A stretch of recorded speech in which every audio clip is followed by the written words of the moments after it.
kuburnya.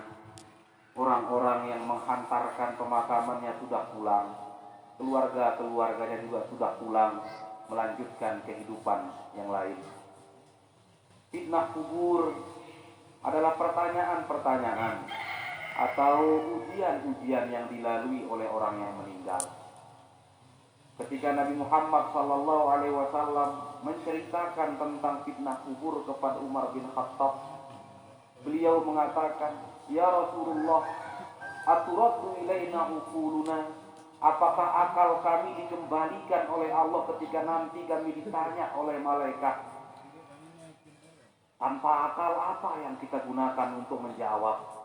Tanpa akal ingatan apa yang bisa mendatangkan jawaban Allahu Rabbi wa Muhammadun Nabiyyi wal Islamu dini?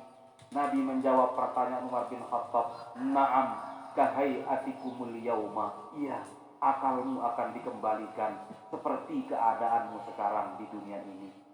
Itulah fitnah kubur. Itulah ujian. Dan Nabi Muhammad SAW menyebut ada fattanul kubur, para penanya, para penguji di alam kubur. Utamanya adalah malaikat Munkar dan malaikat Nakir. Bahkan ada riwayat yang menyebutkan ada dua malaikat lagi, yaitu malaikat Nakur dan malaikat Ruman. Pada hakikatnya ujian-ujian itu nyata, sebagaimana disampaikan pada talqin tadi, su'ala munkari wa nakirin fihi haqqa. Alam kubur itu gelap. Nabi menyampaikan bahwa kubur itu mamlu'atun bizulmah, penuh dengan kegelapan. Wa innallaha yunawwiruha bisolati alaihim.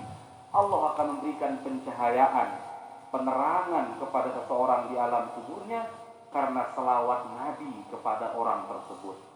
Selawat Nabi lah yang menjadi salah satu yang membuat kubur seseorang menjadi terang. Dan selawat Nabi itu diperuntukkan kepada umatnya yang berselawat kepadanya. Oleh karena itu, oleh karena hikmah tersebut, agar semua umat Islam mendapatkan penerangan kubur di alam barzakh nanti, oleh karena selawat Nabi kepada kita, diwajibkanlah membaca selawat ketika tasyahud akhir, sehingga setidaknya 5 kali sehari semalam umat Islam yang balik dan berakal pernah berselawat kepada Nabi. Dan karena selawatnya kepada Nabi itu, Nabi juga berselawat kepadanya. Ganjarannya kalau tidak di dunia akan didapatkan di alam barzakh kelak. Pelajarannya adalah tidak semua kebaikan yang kita lakukan akan disegerakan ganjarannya oleh Allah.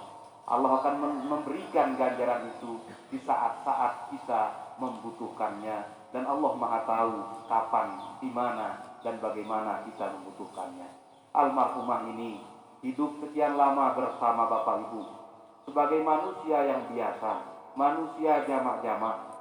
Kita menyaksikan keimanan dan keislamannya, meninggal dalam keadaan iman, dimakamkan sesuai dengan cara memakamkan orang Islam.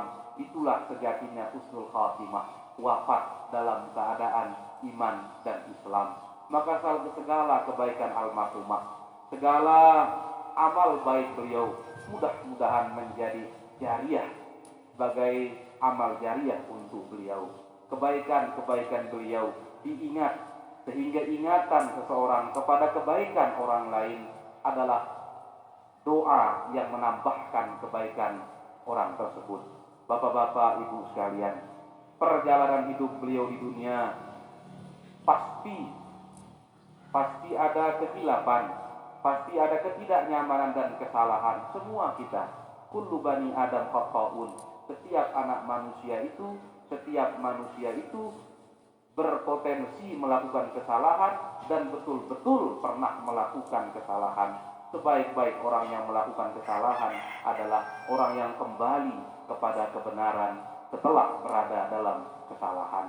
Maka maklumi, maafkan, lupakanlah segala salah dan silap almarhumah.